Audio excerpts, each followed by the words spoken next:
ஆக்கப்பூர்வமான நிகழ்வுகளை அலசி ஆராய் ஒரு களம். RDX திங்கள் முதல் சனிக்கிழமை வரை இரவு 7 மணிக்கு.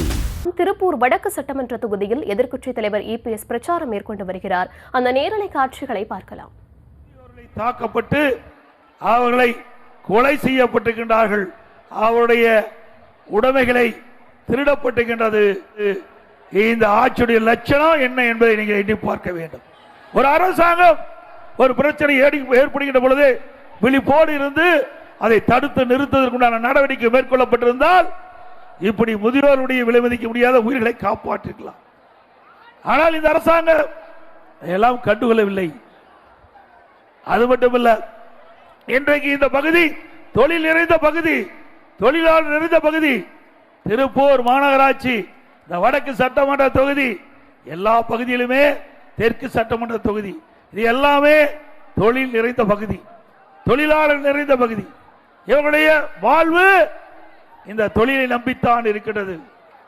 இன்றைக்கு இருக்கிற அரசாங்கம் அதை பற்றி கவலைப்படல. இந்த தொழிலாளருக்கு தற்போது வேலை இல்லாத ஒரு சூழ்நிலை ஏற்பட்டிருக்குது. ஆனால் விலைவாசி விண்ணை முட்டுகின்ற அளவுக்கு உயர்ந்து விட்டது. அதிமுக ஆட்சியில் அரிசி என்ன விலை என்பதை நீங்கள் எண்ணி பார்க்க வேண்டும். பருப்பு என்ன விலை என்பதை எண்ணி பார்க்க வேண்டும். கடல் எண்ணெய் என்ன விலை என்பதை எண்ணி பார்க்க வேண்டும். திராவிட முன்னேற்ற கழக ஆட்சியில் இன்றைக்கு அதிமுக ஆட்சிக்கு திமுக ஆட்சிக்கு உள்ள வித்தியாசம் கிட்டத்தட்ட 40% உணவுப் பொருட்களுடைய விலை உயர்ந்திருக்குது. மின்னை முட்டுகின்ற அளவுக்கு இந்த உணவு பொருட்களுடைய விலை உயர்ந்து மக்கள் படுகின்ற துன்பம் ஏராளம். அது பிள்ளைலாம் முதலமைச்சர் சிந்திக்குதில்ல. இதே அனைத்து இந்திய அண்ணா திராவிட முன்னேற்ற கழக ஆட்சி இருக்கின்ற பொழுது, இப்படி உணவுப் பொருட்களுடைய விலை உயர்கின்ற பொழுது, அந்த எந்த உணவுப் பொருள் விலை ஏறுதோ அந்த உணவுப் பொருள் எந்த மாநிலத்தில் விலை குறைவாக கிடைக்கிறதோ உடனடியாக அங்கே சென்று கொள்முதல் செஞ்சு தமிழ்நாட்டுக்கு கொண்டு வந்து அந்த விலையை கட்டுப்படுத்தினோம். இதற்கென்று கட்டுப்பாட்டு நிதி 100 கோடி ஒதுக்கி வச்சிருந்தேன்.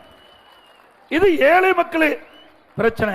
ஏழை மக்களுக்கு பிரச்சனை ஏற்படுகின்ற பொழுது இன்றைக்கு நாட்டு மக்கள் பாதிக்கப்பட்டு விடுவார்கள். ஆகவே விண்ணை முட்டுகின்ற அளவுக்கு இந்த உணவுப் பொருட்களுடைய விலையை கட்டுப்படுத்த இந்த அரசு தவறிவிட்டது. இன்றைக்கு மக்களை பற்றி சிந்திக்காத அரசாங்கம் திரு ஸ்டாலின் மாடல் அரசாங்கம் என்பதை நேரத்தில் நாம் எண்ணி பார்க்க வேண்டும். அதோட எல்லா வகையிலும் உயர்த்தி விட்டாங்க. வீட்டு வரி 100% உயர்வு, கடவரி 150% உயர்வு, குடிநீர் வரி போதாதுக்கு குப்பைக்கு வரி, அது மட்டுமல்ல மின் கட்டணம் 67% உயர்த்தப்பட்டு விட்டது. ஆண்டுக்கு 6% மின் கட்டண உயர்வு. இன்றைக்கு கொரோனா காலத்திலிருந்து மக்கள் படிப்படியா இயல்பு நிலைக்கு திரும்பி இந்த நேரத்தில் திமுக ஆட்சி வந்த பிறகு இவ்வளவு வரிகள் போட்டு மக்கள் மீது மிகப்பெரிய சுமையை சுமத்திய அரசாங்கம் விடியா திமுக அரசாங்கம். அது மட்டுமல்ல, இன்றைக்கு தினம் தமிழகத்தில் அண்ணா திமுக ஆட்சியில் கொண்டு வரப்பட்ட பல திட்டத்தை திமுக அரசாங்கம் ரத்து செய்து அதில் தான் சாதனை படைத்திருக்குது.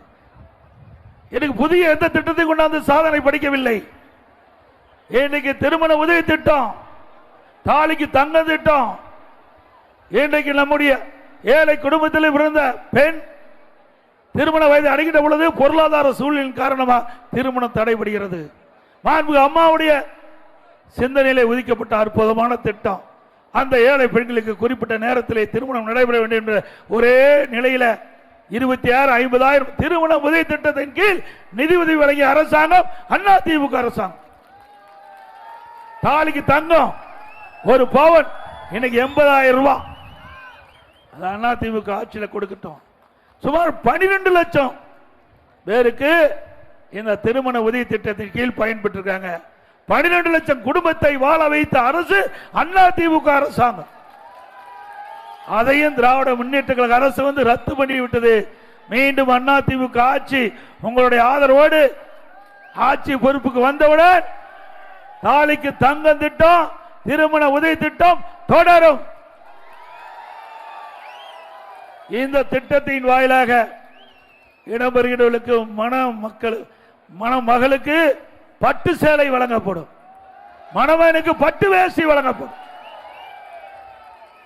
அதே போல அம்மா மினிக்கில்லை ஏழை மக்கள் நிறைந்த பகுதி, அந்த பகுதியிலே தேர்ந்தெடுக்கப்பட்டு அங்கு ஒரு அம்மா மினி கிளினிக் திறக்கப்பட்டு அங்கு இருக்கின்ற ஏழை மக்கள் ஏதாவது நோயப்பட்டா அந்த அம்மா மினி கிளினிக் சென்று அவர்கள் சிகிச்சை பெறலாம்.